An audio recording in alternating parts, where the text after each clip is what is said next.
આ ચૈતરના નોરતામાં આઠમ આવશે.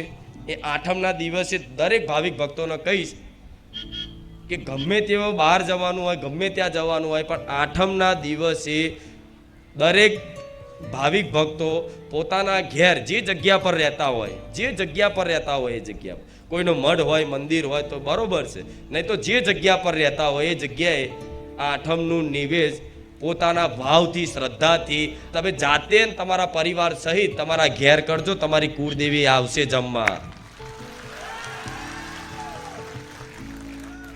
કુટુંબ હશે તમારું મોટું, કોઈના ગામડે મઠ હશે, કોઈનું મંદિર હશે, કોઈને મઢુલી હશે, બધાનું હશે. કુટુંબમાં ભેગા થઈને નિવેદ કરો, બરોબર છે. વ્યવહારમાં ઊભું રહેવાનું, નિવેદમાં જવાનું, બધુંય. પણ તમારે શ્રદ્ધા શું રાખવાની? આ બારેજા ધામ આવનારા તમામ ભક્તોના શીખ હાલું છું, મારા બીજાથી કોઈ મતલબ નહીં. તમારે શ્રદ્ધા શું રાખવાની કે ભલે ગામડે મઠ રહ્યો પણ મારી માતા, મારી ચામુંડા, મારી મહાકાળી મારા ઘેર છે. શું? ભલે ગામડે મઠ રહ્યો, ગામડે જવાનું, નિવેદમાં ઊભું રહેવાનું, વ્યવહારમાં ઊભું રહેવાનું, બધુંય. પણ બધા ટોરા હંગાત નિવેદ કરવાની મજા આવશે. માને જમાડી હોય ને તો એકાંતમાં જમાડજો. હું માતા એવું કહીશ, તમારી માં હાથેથી કોર્યા ના ખાય મને કહેતો.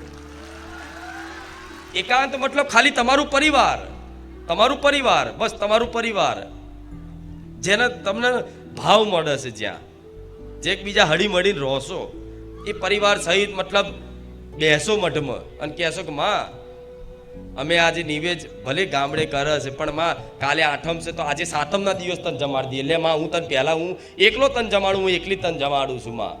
એવી ચોખાનું નિવેદ, ઘી ગોળના ચોખા બનાવીને ધૂપ કરી, નારિયેળ વધેરીને પાણીનો ગ્લાસ ધરાવજો. તમને જે ઈચ્છા થાય ને મનથી કે દાળ ભાત પૂરી શાક લાપસી બનાવીને આજ મારી માતાને ભોણું ધરાવવું છે અને એ દિવસે 5 કુવાસીઓ જમાડશો ને તમારી માતાનો નિવેદ પહોંચી ગયું. 12 મહિના લીલા લે. શું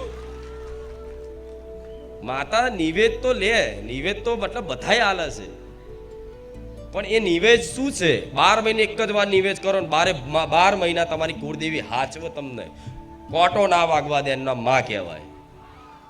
પણ આજ છતાંય તે 12 મહિના કંઈકનું કંઈક જીવન છે, બધું આવવાનું, સુખ દુઃખ તો બધું આવે. પણ આટલી વાતોમાં તમારી કુળદેવી તમને બચાવી લેતી હશે, ડૂબવા નહીં દેતી હોય.